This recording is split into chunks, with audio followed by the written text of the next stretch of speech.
Boa tarde, meus amores, como vocês estão? Hoje, quinta-feira, teremos de novo aula de história, né? Como nós já havíamos combinado, a gente vai traçar uma rota para finalizar os conteúdos da disciplina de história, né? Já que geografia a gente já sanou tudo, né? Já finalizamos, tá? Semana que vem, semana de revisão, muitas novidades vindo por aí, tá? E depois a gente descobre.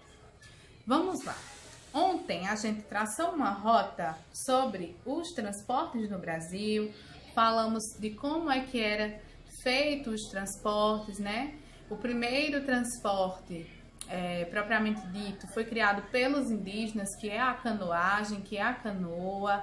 Posteriormente, os europeus trouxeram para cá as carroças de mão e as carroças de boi, e assim foi se evoluindo, né? As carruagens, enfim. E a gente também viu o trabalho escravo dentro desse transporte, né? Qual era o papel do escravizado, né? Que sofria muito, que andava ali descalço, que carregava os bambus nas costas, onde às vezes existia ou mercadorias ou pessoas. Então a gente também ampliou a nossa visão com relação ao surgimento dos transportes no nosso país. E também, né, a gente viu qual era a necessidade desse surgimento dos transportes. Hoje a gente vai falar um pouco sobre as ferrovias no nosso país, tá? Vejam só, as ferrovias, elas surgiram, né, basicamente no século XIX, para quê? Elas tinham uma estreita relação com a produção de café, tá? Então, para que se exportasse café para fora do país, era necessário que houvesse uma expansão, né?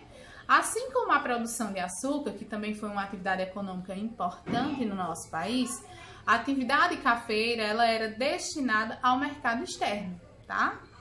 Para que houvesse um escoamento rápido desse café, um escoamento eficaz desse café, dessa mercadoria, que foi que o governo fez? Ele incentivou a construção de vias férreas, tá? Então, com o tempo, a malha ferroviária, ela se expandiu, né? Ela conectou-se a várias regiões produtoras e também as portuárias, né? Que tinham essa obrigação, não, esse objetivo de exportar. Então, de onde o café seguia, né? Rumo, principalmente a Europa, né? De onde ele era mais exportado. Existe uma fotografia, tá?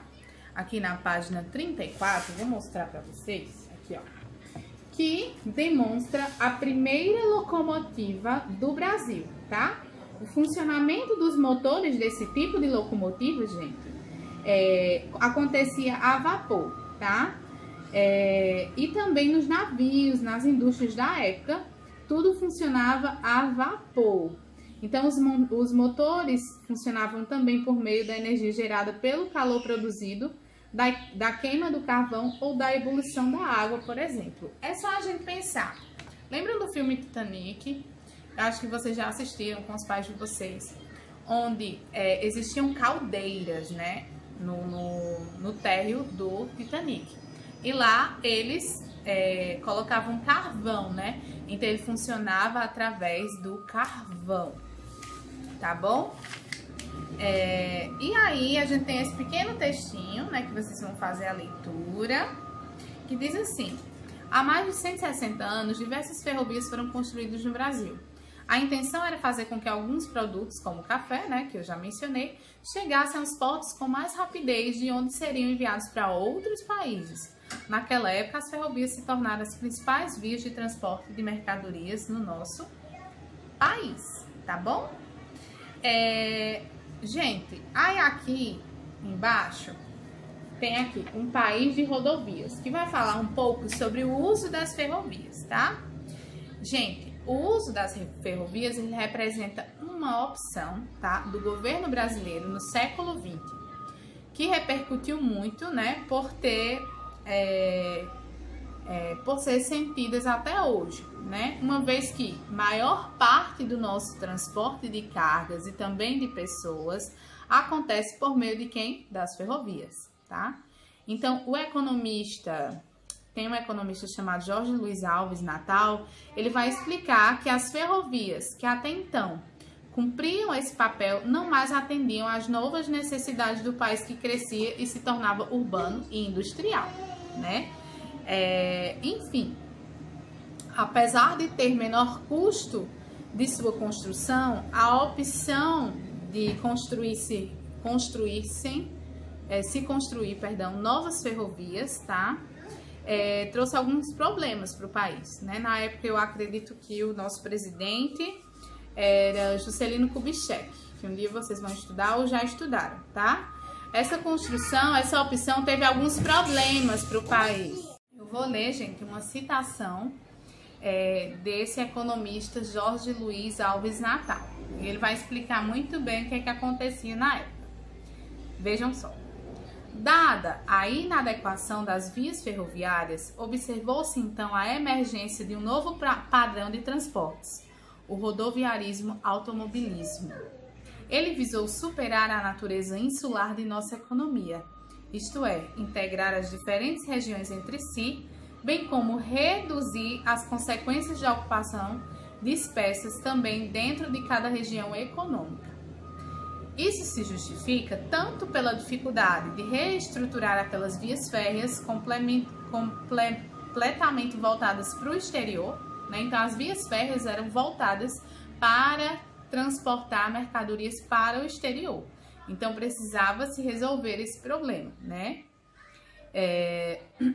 E de características operacionais extremamente diversificadas, quanto pelo menor custo das rodovias, porque isso foi um grande investimento, né? Resultavam essas justificativas, por sua vez, dos fatos de ser possível espaçar no tempo os investimentos, construção de estradas, com piso de terra para posterior asfaltamento, e de que os gastos em veículos e infraestrutura de apoio ao longo das vias ficavam a cargo de particulares. Ademais, não se pode perder de vista a própria reinserção dependente da economia brasileira no capitalismo internacional de então, que aponta a hegemonia americana e o automóvel como signos de novo tempo. Então, surgia aí o automobilismo, tá, como uma nova necessidade. E para isso precisavam-se agora construir mais estradas, né? A partir do governo de Kubitschek, com a construção de Brasília, né, nossa capital, porque para quem não sabe, Brasília é uma cidade projetada, né? Ela foi algo planejado, tá? Porque até então a capital do Brasil, salvo engano, era o Rio de Janeiro. Com a construção de Brasília, a industrialização pesada que se verificou, a questão dos transportes alcançou novo estágio, junto com o posicionamento da hegemonia do rodoviarismo automobilismo. Verifica-se a constituição do que se poderia mais apropriadamente denominar de mercado nacional. A partir daí, a geografia econômica expande-se, a produção amplia-se e diversifica-se. Gente, apesar de ter menor custo, né, na sua construção, essa opção que o autor traz, ela trouxe alguns problemas para o país, tá? Exemplos podem ser citados como os congestionamentos, né, que a gente conhece muito, a falta de manutenção das estradas, a própria dependência logística das rodovias, entre outros problemas, tá? E aí, algum de vocês, já passou algum problema enquanto viajavam com os pais de vocês? Eu mesma já passei, né? Problema por tráfego excessivo ou estradas com buraco e etc. Então, esses são os problemas que a gente pode encontrar, né, nessas estradas. Pensem aí em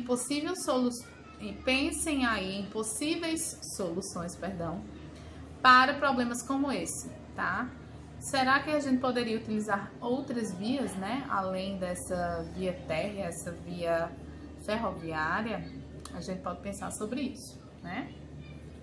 Página 35, que fala das mudanças no transporte. Finalizando esse capítulo, né, com chave de ouro, a gente tem aqui, tá? Esse textinho. E ele vai abordar os transportes que são mais utilizados na atualidade, né? A gente trabalhou, né? Tudo que a gente trabalhar agora deve vir à mente de vocês, tá? Então, a gente deve comparar esses transportes atuais, com os transportes do passado que a gente trabalhou na aula de ontem.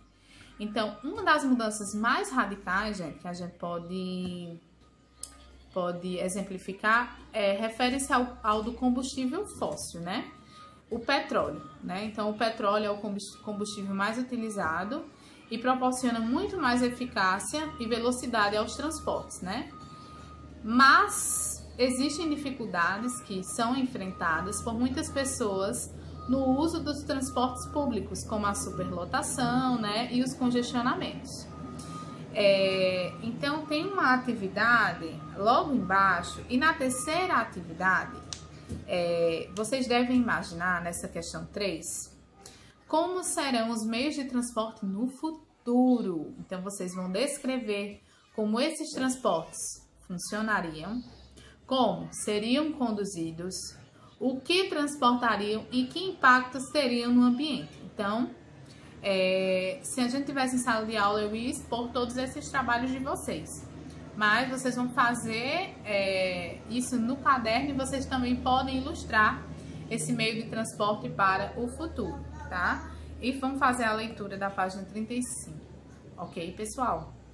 Então, aí nós finalizamos o capítulo, tá? E tem uma curiosidade na página 36, que eu vou ler para vocês, que eu achei super interessante. Página 36. Em algumas cidades da Índia, o tráfego é muito intenso. Carros, motos e ônibus dividem as ruas com pedestres e animais. Não há faixa nas ruas sinalizando o espaço que os veículos devem utilizar. Por isso, é muito comum que os condutores buzinem uns para os outros, a fim de alertar sobre os caminhos que vão seguir. É preciso muita atenção para passear em algumas cidades indianas. Então, gente, na Índia, não se tem sinalização, né? Os elefantes também, ó, estão aí nas imagens, tá?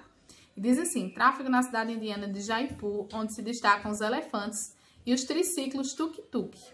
Tanto nesse país quanto em alguns do sul da Ásia, é muito comum encontrar esse tipo de triciclo motorizado com uma cabine para transportar passageiros ou mercadorias. É uma loucura esse tipo de transporte, esse tipo de cidade com esse trânsito assim, né? É tudo uma loucura, não tem faixa, não tem sinalização. Imaginem o Brasil sem uma sinalização. Gente, sem uma faixa de pedestre, quantos acidentes não ocorreriam, né? Bem, é isso. Um beijo e qualquer dúvida eu estarei com vocês. Tchau, tchau.